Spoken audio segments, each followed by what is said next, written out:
Well, hey everybody, it's me, Jermaine, and I'm back with another Simple Truth news update this time.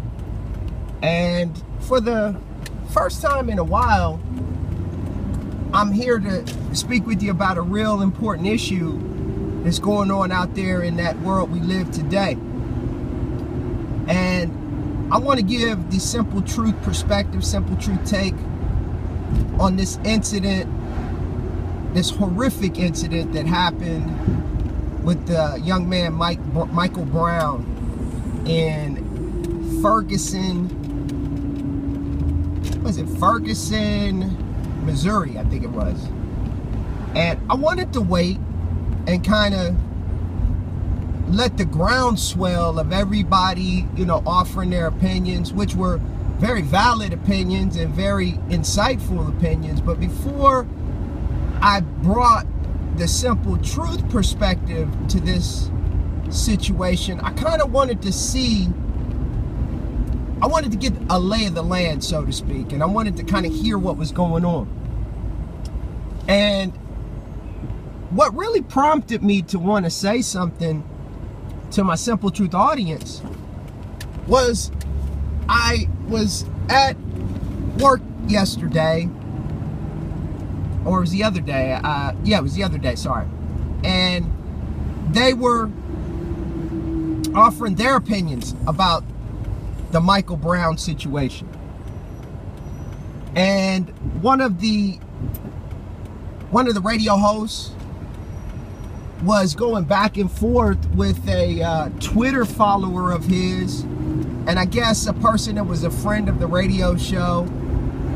And this wasn't talk radio, this was just regular radio, and they were just having that moment where they speak on certain things in between their programming. And what was very interesting to me was that the radio announcer was making a point, and I want you to really listen to the words that I'm sharing with you, these simple words. But he was making a point of sharing with black men to not put themselves into a position where something like this could happen. And it was almost like he was kind of verbally blaming Michael Brown for this horrific thing happening to him. And the person that he was verbally sparring with back and forth on Twitter held that sentiment. It was that, this was a situation that was not a result of the young man putting himself in a bad position. This was the result of the authorities, the so-called authorities, taking matters into their own hands and basically doing wrong to a person that didn't deserve to have wrong perpetuated upon him. And it's been said many times, and even Pastor Dow echoed this same sentiment, is that when you begin in this country to talk about issues that have to do with black or white or people of color, Hispanic, it seems as if there becomes a rift and a divide. And what I want to share with the Simple Truth audience is that no matter what we may think, no matter how homogenized this society has become and how so-called well we do together as people, there is still a difference between those of color and those that are not of color. I'm not making an issue of it, I'm just stating a fact. There is a difference between those that have and those that don't have, and a lot of the similarities of those that have and those that don't have are very similar to the same things, the divides of those that are of color and those that are not of color. So My perspective, or the simple truth perspective of this whole Michael Brown situation is, first and foremost, a life was lost that shouldn't have been lost.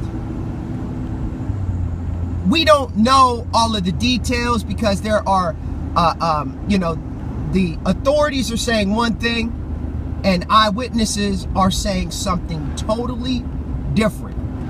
That doesn't seem to be any surprise to anyone who has any knowledge of truth or any understanding of what is truly going on, and they're not blinded. They're not, they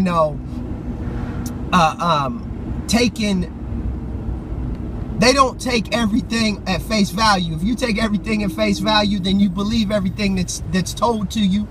But those that look a little deeper and look behind things, they know better.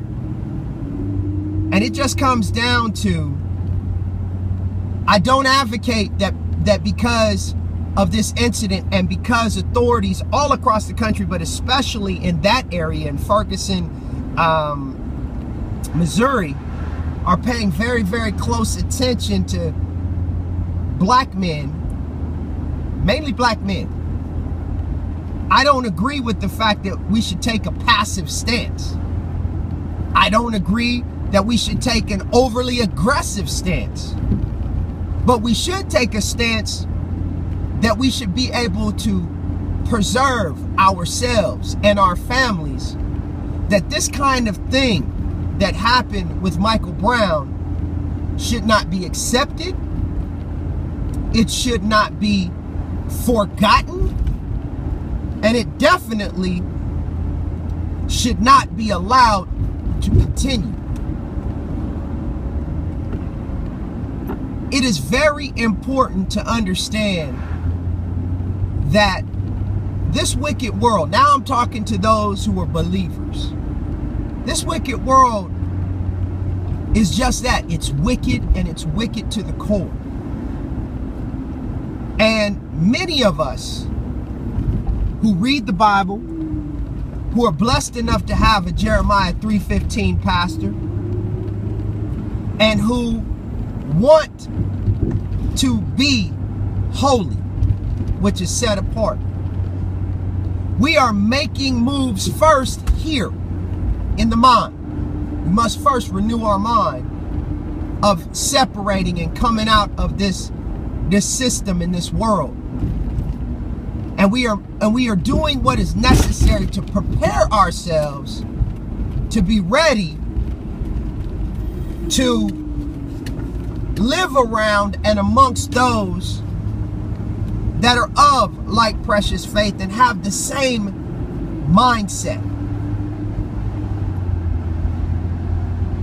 I just want to say again, this Michael Brown situation is horrible, it's deplorable, and it's just outright sick what the authority figures believe that they can do to those with the cattle mentality or those that have the sheep mindset.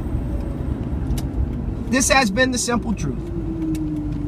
And as I always tell you, it's the simple things that are oftentimes the most profound, but yet they're the most difficult to put into practice and to actually do. I want to thank you for joining me, and I'll be sure to see you, and you again real soon on another episode.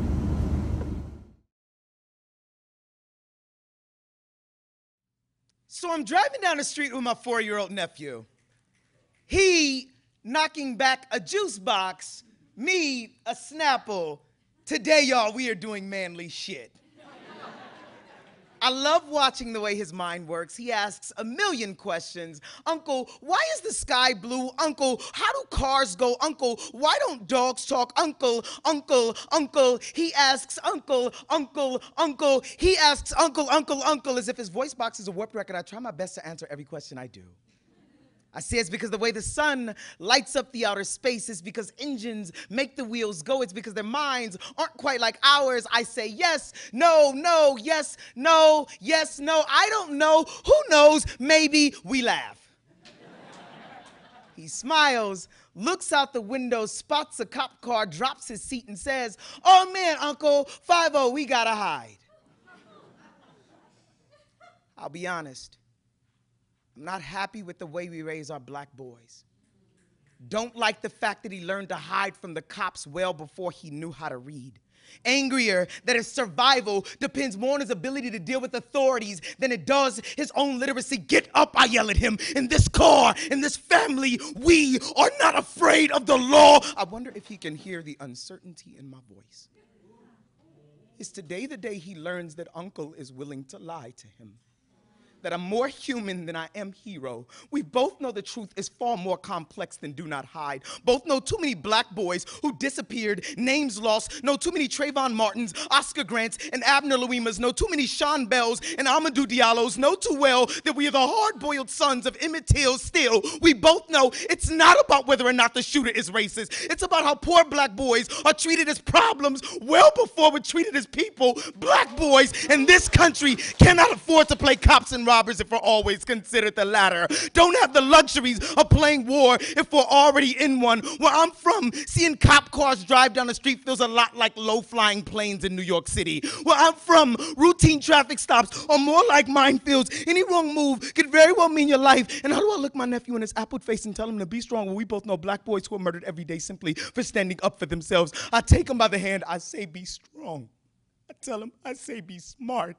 Be kind and polite. Know your laws. Be aware of how quickly your hand moves to pocket for wallet or ID. Be more aware of how quickly an officer's hand moves to holster for gun. Be black. Be a boy. Have fun. Because this world will force you to become a man far more quickly than you'll ever have to need to. He lets go of my hand, but Uncle, he asks, Uncle, what happens if the cop is really mean?